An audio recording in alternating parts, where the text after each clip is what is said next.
It's time for The World This Week, 7 days, 4 Paris-based correspondents, 1 hour. And with us, Craig Capidis of Quartz, which launched this week. Indeed it did. All right, and which is a new website for... New website, QZ.com. It's news, business, and finance. And we've been at it for 5 days, and it's happening. All right. You're not too young to raise your geek factor. I'm not. It's a learning experience, this digitalis journalism, let me tell you. Okay. A digital world has no secret for Anne Baghamer of the International Herald Tribune. Welcome back. Welcome back as well to Gil Mihaly of Yediot Aharonot, the Israeli newspaper, and also Philippe Moreau-Chevrolet, who's with Le Plus, the Nouvel Observateur's interactive website. He too knows a little thing about the virtual world. A bit, yes. A little bit. Speaking of the virtual world, if you all want to weigh in on the conversation throughout the week, you can on the World This Week's Facebook page, and on Twitter you can find us at François F24. After the housing bubble, after the financial crisis, after stimulus, it is indeed time to pay the piper here in Europe. Both Spain and France touting unprecedented belt-tightening as they came out with their 2013 budgets this week. We'll start with Madrid, where the conservative government avoided what many consider the unavoidable, asking a bailout for Brussels. None for now. Cold comfort, though, in a nation where nearly a quarter of the population's unemployed. Demonstrations in Madrid against austerity, at times turning to rioting. The France 24 Observer's website picked up on the media buzz surrounding one conservative voting bar owner who interceded between police and protesters, a call for cooler heads to prevail in a nation where people are mad as hell, Anne Baghamer. Yeah, and they probably are going to have reason to be after this budget goes through, because based on the outlines that we've seen so far, and it still needs to be approved, first of all, it's not entirely clear that this budget is going to avoid a bailout, which is, of course, what the Prime Minister is desperately trying to do, so that he can put the budget right without having to enact austerity measures at the behest of someone else, like the International Monetary Fund, the European Central Bank, and the European Commission, the troika of lenders. But the second thing is that this budget is probably not going to do the job of avoiding a bailout, and it's not going to do the job of putting the budget in order, so there's going to have to be more cuts. And they're probably going to end up landing on the very people who are protesting, because Spain, and we'll get on to France in a minute, does not seem to be doing what it can to spread the pain. It seems to have a budget that will continue the pain on the very people who are protesting. So it's kind of hard to see an end to this cycle of political wrangling, political juggling, and people in the streets. Craig Capidis, do you agree with that assessment? Yeah, I do, and I, having spent a lot of time over the past 2 weeks looking at the emotional fallout of this, I think there's going to be a revolution. I think it's going to get much more violent. If you look at the past 2 or 3 years since Lehman Brothers fell, this whole story has cascaded downhill. There has been nothing positive here. What are we seeing happening? You talk about Spain.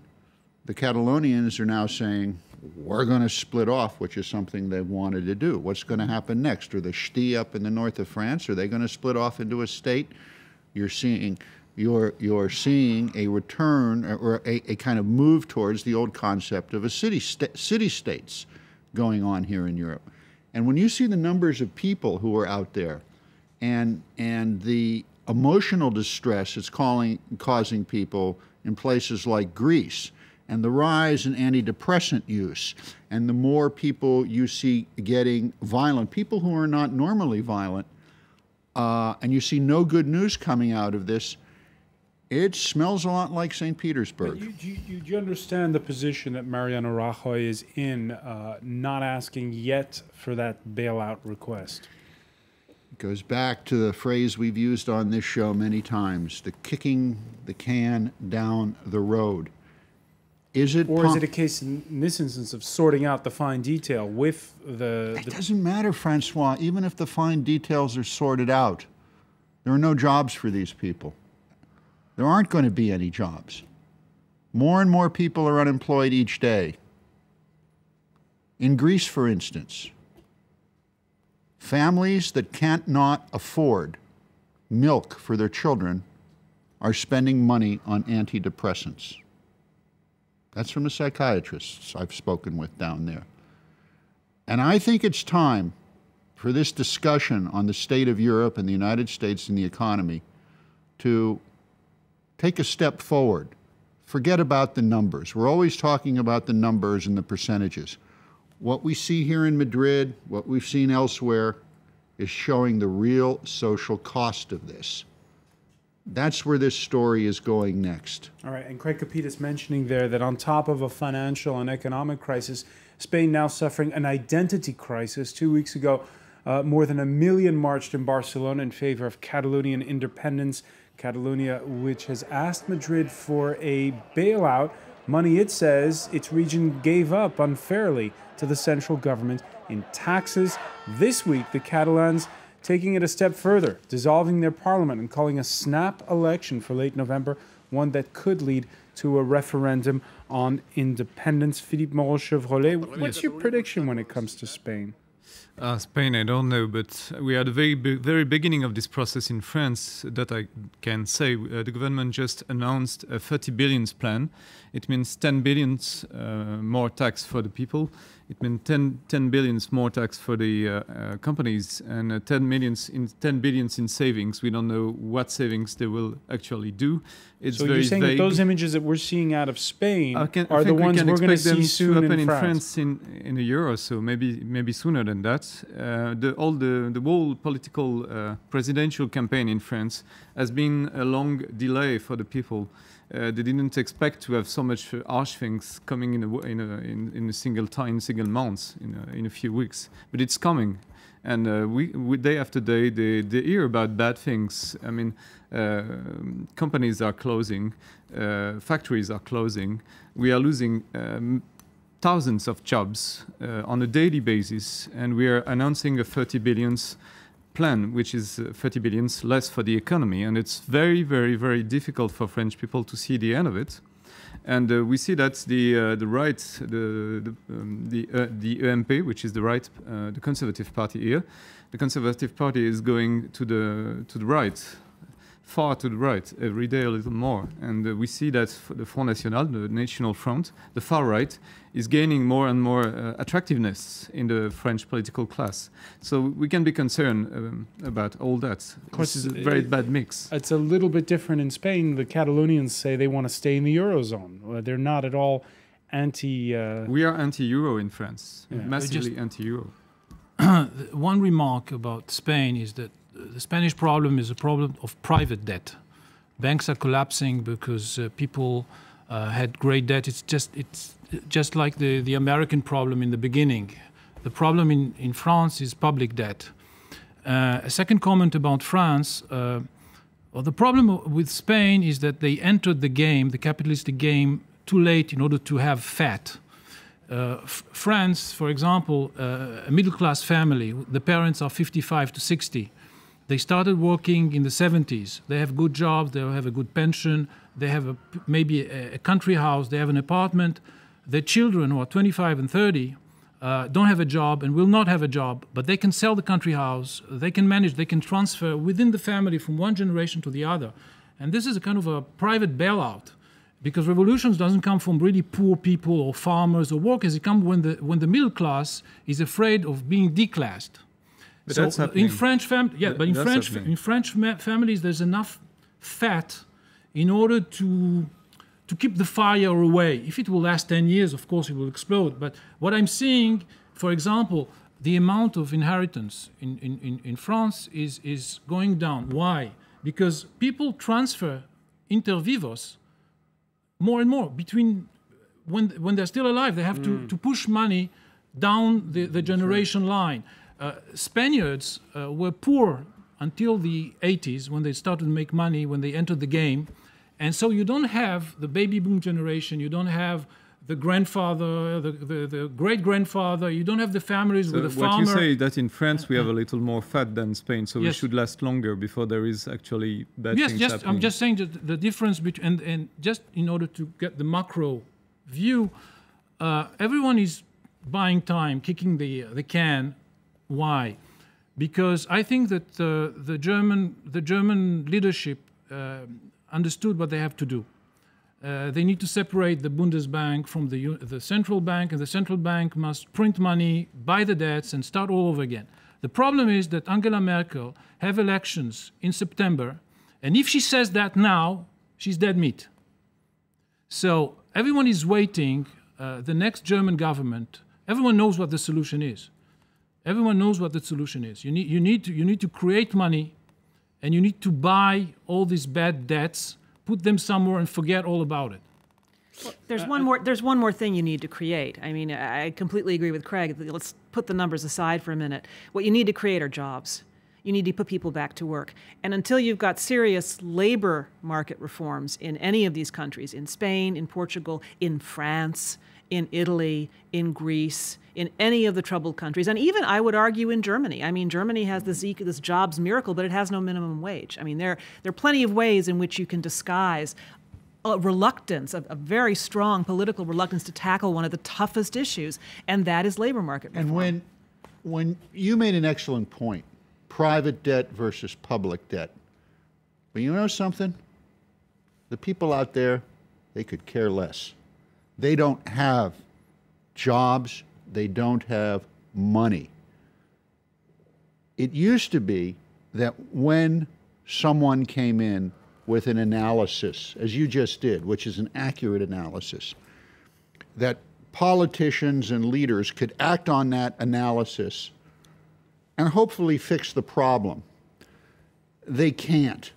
The problem, whether it's public or private, is there are no jobs. Let's talk about whether or not they can. Yeah, you're right. In France, each week brings news of major layoffs. This week began with news that pharmaceuticals giant Sanofi was slashing 900 jobs. It ending, though, with the news that ArcelorMittal announcing the definitive closure of France's last two steel smelters, this in the eastern Lorraine region.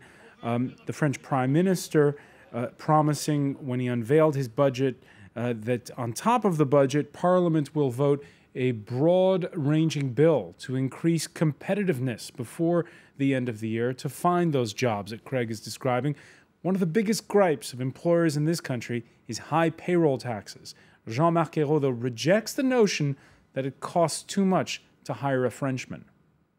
To make the competitiveness of our companies solely an issue of labor costs is not the answer. It's not a dignified answer. It's too easy.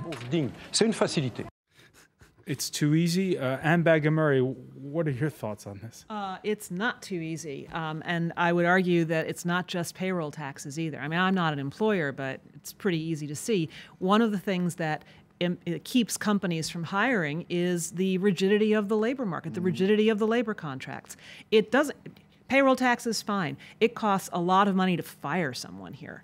And when you've hired someone under a contrat à durée indéterminée, an indefinite labor contract, they're an employee for life, and it costs a lot of money to get rid of them. Now, as an employee, I personally am really in favor of these kinds of contracts, but I understand the problem if you're a young person and you can't get a job, and because an employer takes one look at you at age 22 and says, I'm not ready to make a lifetime commitment here.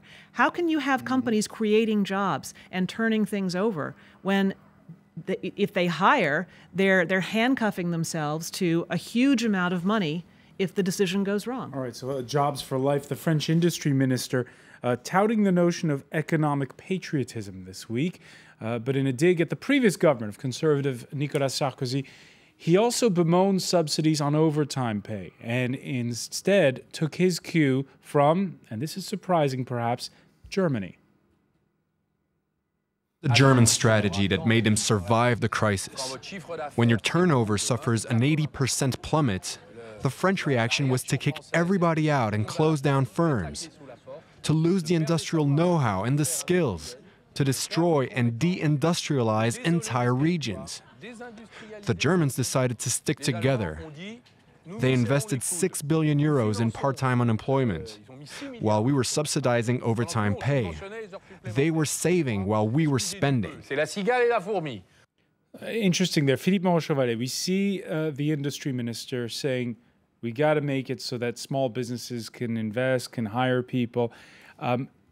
Earlier this week, we had a panelist on who said, you get this feeling that François Hollande understands the problem, but maybe doesn't have the spine to do something about it? He has a lack of authority on his people, on his party, on every. It's a general feeling in France that he is not a tough guy when there should be a tough guy in position at his Will he place. be able to stare down the unions? I don't know. There is a Montebourg is going from the far left. For instance, Montebourg is the Minister for Industry. Is going That from wasn't the far left talk. No, we he's just going heard. from the left, far left. He was talking about anti-globalization in his campaign during the French socialist primary. He's going from that to a very quite more conservative position now. He's talking about reorganizing the labor markets so that we can have part-time unemployment, which is a very new thing in France. Maybe it's a good sign. It's a sign that we are thinking about new solutions, new ways of thinking. And maybe Hollande will go from his position to a tougher position because he's learning. He has a learning curve. I mean, you can't expect from these people, the Socialist Party hasn't been in power for 15 years. You can't expect them to be already active and professional. They need to learn something. It's in a way it's understandable, not from a conservative point of view, but from a normal point of view, as Hollande would say. It's understandable. I take it you're laughing. There is a means learning you're curve. a little incredulous. He's the president of the republic. I don't want someone in that job who has to learn on it. And we have a prime minister who is the most pompous prime minister one could imagine. He says, not a dignified answer. It's not a socialist answer. You can't answer. You can't expect from the Socialist Party that they would let the workers down. A politician has one object in life. It's one and that thing. object is to get re-elected. Everything else is secondary anywhere in the world. And the fact of this matter, maybe they have actually. The fact of this matter is, gentlemen, unfortunately, I'm going to have to cut you off because maybe it's a good thing. I'm going to cut you off. We have they to have go a to a spine break. in a way. We'll be back with a lot more, including a political scandal. This one across the channel. Stay with us.